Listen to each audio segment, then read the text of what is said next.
Hello everyone, welcome back to my YouTube channel Shakti Pharma. दोस्तों, आज हम गवर्नमेंट फार्मासिस्ट एग्ज़ाम की एमसीक्यू सीरीज़ का पार्ट 41 डिस्कस करने वाले हैं। दोस्तों, यह MCQ series DSSB pharmacist exam 2024 के लिए स्पेशल सीरीज़ रहने वाली है। दोस्तों, यदि आप गवर्नमेंट फार्मासिस्ट की तैयारी कर रहे हैं तो यह एमसीक्यू सीरीज़ आपको ज़रूर देखनी चाहिए, क्योंकि दोस्तों इसमें हमने वेरियस फार्मासिस्ट एग्ज़ाम में आए हुए प्रीवियस ईयर के एमसीक्यू को डिस्कस किया है।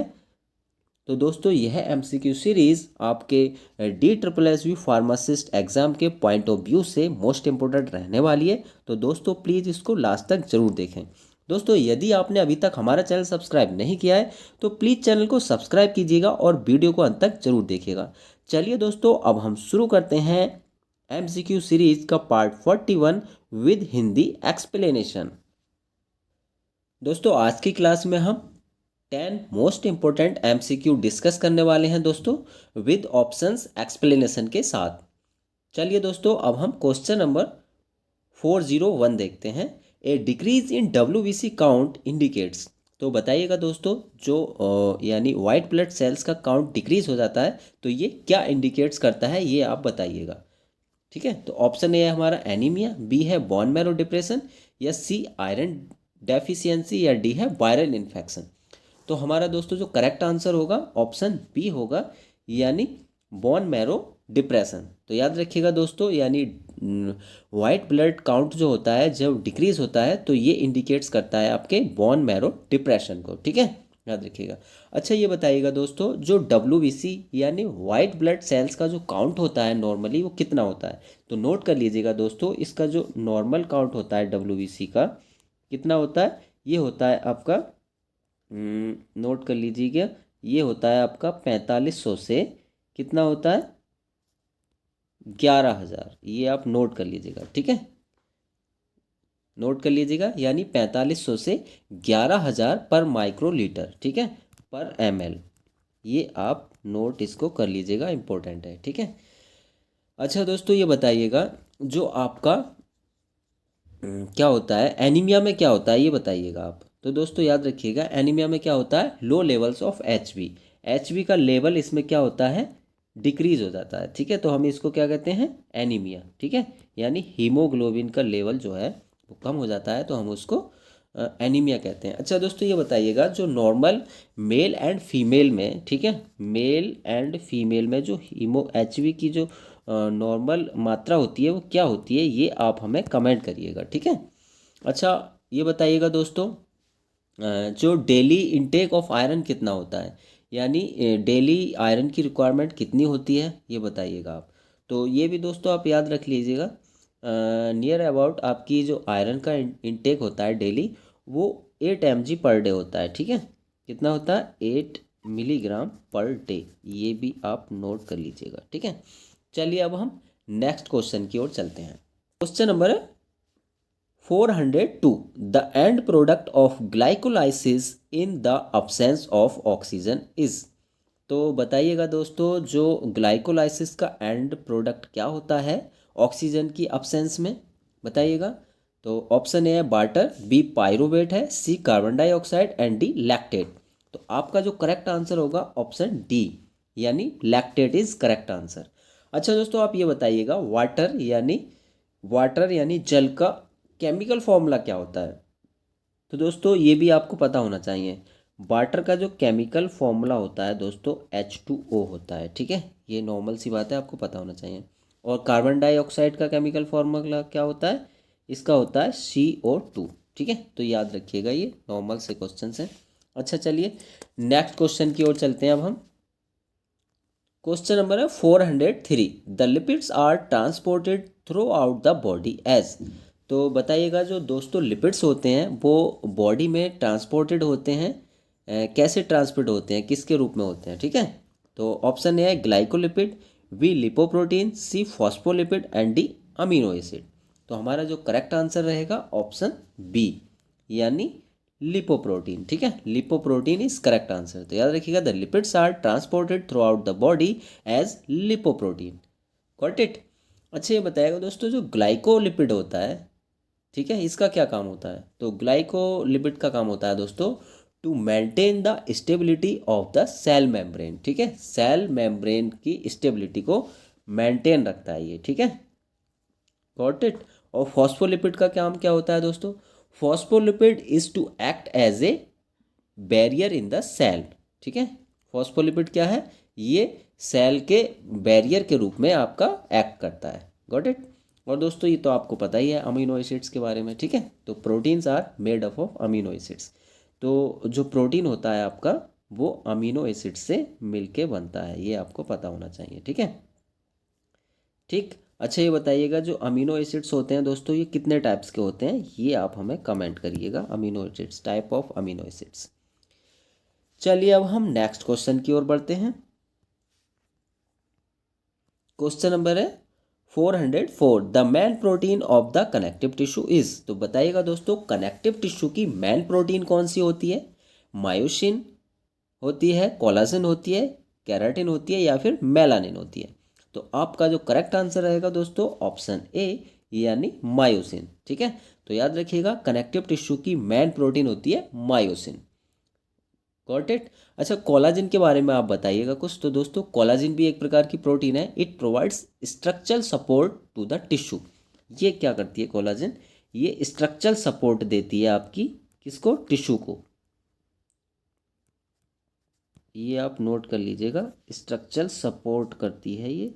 जो स्ट्रक्चर होता है टिश्यू का उसको सपोर्ट करने का काम करती है कोलाजन प्रोटीन। ठीक है, और नेक्स्ट है आपका केराटिन। केराटिन के बारे में आप बताइएगा अगर कुछ जानते हैं तो। दोस्तों केराटिन भी प्रोटीन है। ये क्या करती है? It help from the tissue of the hair, nails and the outer layer of the skin. ठीक है, ये क्या करती है दोस्तों? ये आपके हेल्प करती है ये, यानी आपके जैसे कि दोस्तों जो टिश्यू हेयर हैं, नेल्स हैं, ठीक है, और आउटर लेयर ऑफ स्किन है उसको बनाने में आपकी मदद करती है केराटिन। ठीक है, और नेक्स्ट है आपकी मेलानिन। मेलानिन भी दोस्तों प्रोटीन होती है। Melanin is responsible for the pigmentation of the skin and hair. Melanin दोस्तों ये पिगमेंटेशन के लिए रेस्पॉन्सिबल होती है। ठीक है, ये भी आप नोट रखिएगा। पिगमेंटेशन के लिए कौन सी प्रोटीन रेस्पॉन्सिबल होती है? तो ये आपकी होती है मेलानिन। ठीक है, याद रखिएगा, कई बार पूछ लिया जाता है। चलिए नेक्स्ट क्वेश्चन की ओर चलते हैं। क्वेश्चन नंबर है 405। Normal urine is. तो बताइएगा दोस्तों जो नॉर्मल यूरिन होता है वो कैसा होता है? न्यूट्रल होता है या हाईली एसिडिक होता है या फिर स्लाइटली अल्कलाइन होता है या फिर ऑप्शन डी स्लाइटली एसिडिक होता है? तो आपका करेक्ट आंसर रहेगा ऑप्शन डी यानी स्लाइटली एसिडिक। तो दोस्तों जो नॉर्मल यूरिन होता है वो स्लाइटली एसिडिक होता है। ठीक है, अच्छा ये बताइएगा दोस्तों नॉर्मल रेंज कितनी होती है 24 आवर्स में? यानी यूरिन की नॉर्मल रेंज यानी 24 आवर्स में कितना यूरिन का वॉल्यूम रहना चाहिए, वो आप नॉर्मल कितना होता है ये बताना। तो दोस्तों नॉर्मल यूरिन की रेंज होती है 24 आवर्स में कितनी होती है? ये आपका होना चाहिए 800। ठीक है, 800 टू 2000 ml। ठीक है, याद रखिएगा, यानी एक व्यक्ति 24 घंटे में 800 ml से 2000 ml तक यूरिन प्रोड्यूस करता है। ये एक नॉर्मली होता है। ठीक है, चलिए अब हम नेक्स्ट क्वेश्चन की ओर चलते हैं। दोस्तों आपसे रिक्वेस्ट है प्लीज़ वीडियो को लाइक कीजिएगा दोस्तों, और वीडियो पसंद आ रहा हो तो प्लीज़ वीडियो को शेयर भी कीजिएगा। और दोस्तों अगर चैनल सब्सक्राइब नहीं किया है तो प्लीज़ चैनल को सब्सक्राइब भी कीजिएगा। चलिए नेक्स्ट क्वेश्चन देखते हैं। क्वेश्चन नंबर है 406। ए ह्यूमन स्पर्म में कंटेन। तो बताइएगा दोस्तों जो ह्यूमन का स्पर्म होता है उसमें क्या कंटेन होता है, ये आपको बेसिकली बताना है। तो इसका जो करेक्ट आंसर होगा दोस्तों ऑप्शन ए यानी XY क्रोमोसोम्स। तो ह्यूमन के स्पर्म में दोस्तों XY क्रोमोसोम कंटेन्स होते हैं। ठीक है, अच्छा ये बताइए क्रोमोसोम्स होता क्या है? What is chromosomes? तो दोस्तों क्रोमोसोम्स कैरियर जेनेटिक इंफॉर्मेशन। ठीक है, chromosomes carries genetic information from one generation to another. ठीक है, मीन्स दैट कि दोस्तों क्रोमोसोम्स का काम क्या होता है, ये जो है आपकी जो जेनेटिक इन्फॉर्मेशन होती हैं, ठीक है, जेनेटिक इन्फॉर्मेशन जो होती हैं वो दोस्तों एक जेनरेशन से दूसरी जेनरेशन में ट्रांसफ़र करने का काम क्रोमोसोम्स का होता है, ठीक है। चलिए नेक्स्ट क्वेश्चन देखते हैं। क्वेश्चन नंबर है 407। The immunization given at 12 month is. तो बताइएगा दोस्तों जो कौन सा इम्यूनाइजेशन है जो कि 12 मंथ पे दिया जाता है। ऑप्शन ए BCG है, बी MMR है, सी OPV है या फिर डी DPT है। तो हमारा जो करेक्ट आंसर रहेगा ऑप्शन बी यानी MMR इज करेक्ट आंसर, ठीक है। जो MMR की जो दोस्तों वैक्सीन होती है वो 12 मंथ पर दी जाती है, ठीक है। अच्छा दोस्तों ये बताइएगा VCG जो होती है वो किस डिसीज से प्रोटेक्शन करती है, ठीक है। तो दोस्तों जो BCG है वो आपकी ट्यूबरक्लोसिस के अगेंस्ट काम करती है, ठीक है। ट्यूबरक्लोसिस, ठीक है। और ये दोस्तों एट बर्थ यानी जन्म के टाइम पर दी जाती है, ठीक है। विद इन 6 मंथ तक दी जाती है VCG, ठीक है। अच्छा दोस्तों ये बताइएगा MMR की फुल फॉर्म क्या होती है। तो ये नोट कर लीजिएगा दोस्तों, MMR की फुल फॉर्म्स होती है मीजल्स, मम्प्स एंड रूबेला, ठीक है। क्या होती है, मीजल्स, मम्प्स एंड रूबेला। और OPV की फुल फॉर्म क्या होती है दोस्तों, OPV की फुल फॉर्म होती है ओरल पोलियो वायरस वैक्सीन, ठीक है। और DPT की फुल फॉर्म बताइए दोस्तों, ये तो आपकी इम्पोर्टेंट है क्योंकि DPT की कई बार पूछ ली जाती है, ठीक है। जो DPT होती है वो किन किन बीमारियों से प्रोटेक्शन देती है, ये कई बार MCQ पूछा गया है, तो इसलिए इसको आप नोट कर लीजिएगा, इंपॉर्टेंट है। D4 दोस्तों DPT यानी D4 दोस्तों डिप्थीरिया, ठीक है। एक तो ये आपकी डिप्थीरिया से बचाती है आपको, ठीक। नेक्स्ट है आपका P4 पर्टूसिस, ठीक है। पर्टूसिस से भी प्रोटेक्शन देती है ये, ठीक। एंड लास्ट है आपका T4 है टिटनस, ठीक है। तो ये आपका इंपॉर्टेंट है, ठीक है। तो DPT मीन्स होता है डिप्थीरिया, पर्टूसिस एंड टिटनस, ये तीनों डिसीज से प्रोटेक्शन देती है, ठीक है। चलिए अब हम नेक्स्ट क्वेश्चन की ओर चलते हैं।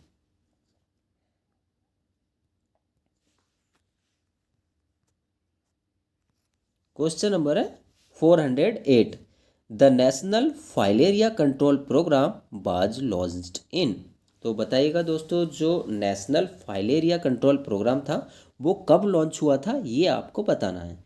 तो इसका जो करेक्ट आंसर है option C 1955, 1955 is correct answer. अच्छा ये दोस्तों ये बताइएगा 1948 में कौन सा एक्ट पास हुआ था। तो ये आप नोट कर लीजिएगा, इम्पोर्टेंट है ये कब 1948 में हमारा पास हुआ था द फार्मेसी एक्ट। कौन सा एक्ट, फार्मेसी एक्ट, ये इम्पोर्टेंट है दोस्तों, ठीक है। फार्मेसी एक्ट जो था आपका वो 1948 में पास हुआ था। चलिए नेक्स्ट क्वेश्चन की ओर चलते हैं।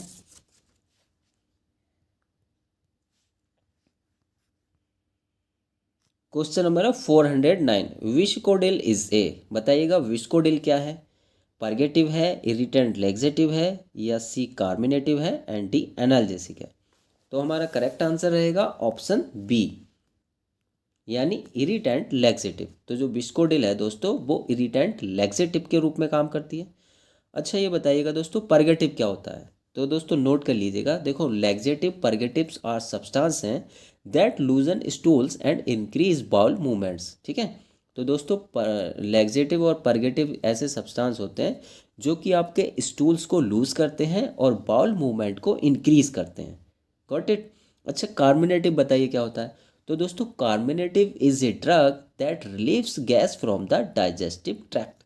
ये क्या करते हैं, ये करते हैं रिलीव्स गैस। कार्मिनेटिव का काम क्या होता है, रिलीव्स गैस, जो गैस्ट्रिक एसिडिटी होती है उसको रिलीव्स करते हैं कार्मिनेटिव। और एनाल्जेसिक दोस्तों आपको पता ही है, analgesics are medicines that are use to relieve pain. ये पेन रिलीवर होती हैं या फिर हम इनको पेन किलर्स के नाम से भी जानते हैं, ठीक है। एनाल्जेसिक को हम पेन किलर्स के नाम से भी जानते हैं। Got it. चलिए अब हम नेक्स्ट क्वेश्चन की ओर चलते हैं। क्वेश्चन नंबर है 410। Graves disease is a symptoms of. तो बताइएगा जो ग्रेव्स डिसीज होती है वो किसका सिम्टम्स है? डायबिटीज़ का, सिफिलिस का, हाइपरथर्मिया का, या फिर डी हाइपरथायरॉयडिज्म का। तो हमारा जो करेक्ट आंसर है ऑप्शन डी, यानी हाइपरथायरॉयडिज्म इज करेक्ट आंसर। अच्छा दोस्तों, आप ये बताइएगा सिफिलिस जो है इसका कॉजेटिव एजेंट बताइएगा। सिफिलिस का पॉजिटिव एजेंट क्या होता है ये आप हमें कमेंट करिएगा। और साथ में दोस्तों ये भी बताइएगा कि जो डायबिटीज़ होती है आपकी किसके कारण होती है, और नॉर्मल ब्लड शुगर कितना होता है, यानी रैंडम ब्लड शुगर कितना होता है। रैंडमली जो ब्लड शुगर होता है दोस्तों, आप उसको हमें कमेंट करिएगा कितना होता है, ठीक है। और अगर आप जानते हैं फास्टिंग कितना होना चाहिए तो वो भी हमें कमेंट करिएगा। दोस्तों अगर आपको इस क्लास का पीडीएफ चाहिए तो हमारे टेलीग्राम ग्रुप को ज्वाइन कीजिएगा, लिंक आपको डिस्क्रिप्शन बॉक्स में मिल जाएगा। दोस्तों यह एमसीक्यू सीरीज़ आपको कैसी लग रही है प्लीज़ हमें कमेंट ज़रूर कीजिएगा। और दोस्तों वीडियो पसंद आया हो तो प्लीज़ वीडियो को लाइक ज़रूर कीजिएगा। दोस्तों अगर आपने अभी तक हमारा चैनल सब्सक्राइब नहीं किया है तो प्लीज़ चैनल को सब्सक्राइब कीजिएगा और वीडियो को लाइक एंड शेयर करना नहीं भूलिएगा। सो प्लीज़ दोस्तों, stay healthy and take care. Thank you for watching.